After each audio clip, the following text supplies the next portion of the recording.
Bonjour, saviez-vous que l'Europe s'engage pour une Europe plus verte? La politique de l'Union européenne protège l'environnement et s'engage à réduire au maximum les risques pour la santé humaine, le climat et la biodiversité. C'est pourquoi il est important que l'Europe soutienne des projets bons pour l'environnement à toutes les échelles. Nous avons donc décidé de nous intéresser au sujet en rencontrant Maëlle, directrice et animatrice territoriale au Pluvial, région Hauts-de-France, à l'Adopta.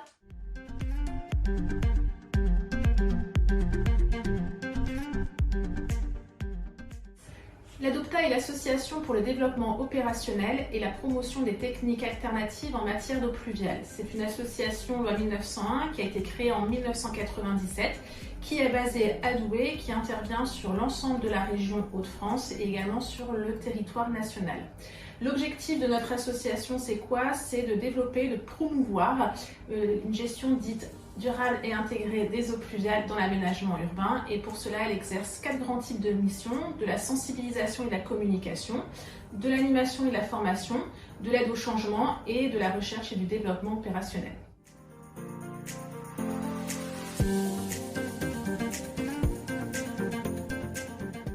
Des contacts très réguliers avec nos voisins belges.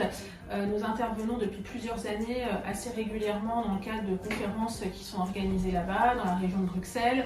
Et puis on les reçoit également ici sur le Douaisis pour montrer les différentes réalisations qui ont été menées depuis bientôt presque 30 ans. L'Adopta bénéficie depuis 2017 de fonds FEDER au titre de l'animation à l'adaptation au changement climatique. Donc là, pour estimer un petit peu le coût, j'ai pris 2 projets qui sont financés par le FEDER. Donc en 2021, on était sur un montant global de 171 000 €. La part FEDER était de 62 000 €, ce qui fait à peu près 36% d'aide financière.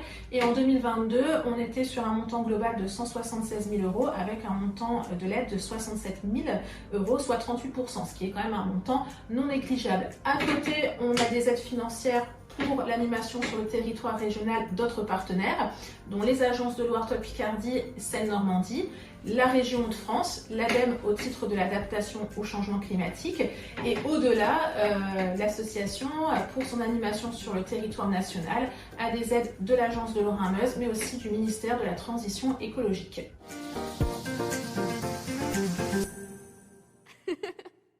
L'Adopta a bénéficié d'aides européennes pour 2 types de projets. Depuis 2017, sur de l'animation à l'adaptation au changement climatique sur le territoire picard, puisqu'en fait l'Adopta faisait de l'animation territoriale sur les départements du Nord, du Pas-de-Calais, de la Somme. Donc la région a souhaité qu'on développe sur les départements également de l'Aisne et de l'Oise.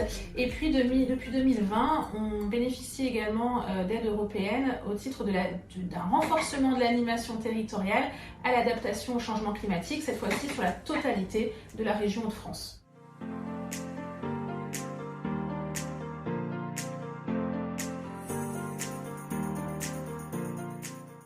Alors en 2017, dans le cadre du développement de l'animation territoriale sur le territoire picard, nous avons eu connaissance des possibilités d'accompagnement financier via le FEDER par les services de la région. Donc ils nous ont accompagnés dans le montage du dossier. Donc on est passé par la plateforme Synergie pour déposer la demande. On a eu ensuite un retour nous précisant l'octroi de cette aide financière. Au milieu d'année, nous avons procédé, donc toujours via cette plateforme en ligne, à une demande d'acompte. Et puis une fois l'année échue, nous avons procédé à une demande de solde. Donc dans ces cas-là, en fait, on doit justifier de toutes les dépenses qui ont été réalisées, apporter des justificatifs, des factures, élaborer des comptes rendus, des bilans, remplir certains documents qui sont demandés. Et donc dans ces cas-là, en fait, on demande un accompagnement de la part du service ici biodiversité de la région, mais également du service Europe qui répond à nos demandes.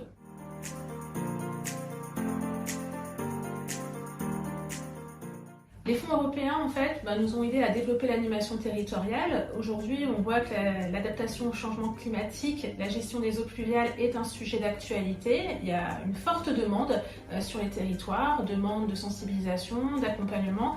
Et donc, en fait, ces fonds nous ont permis de pouvoir recruter des personnes supplémentaires pour aller sur le terrain, pour accompagner ces acteurs dans le cadre de leurs projets. Ça a été le cas, par exemple, avec Montcornet et Brunamel, deux communes de l'Aisne, qui, dans le cadre du réaménagement de leur centre-bourg, en ont profité pour déconnecter les eaux pluviales du système d'assainissement et les infiltrer grâce à des solutions novatrices.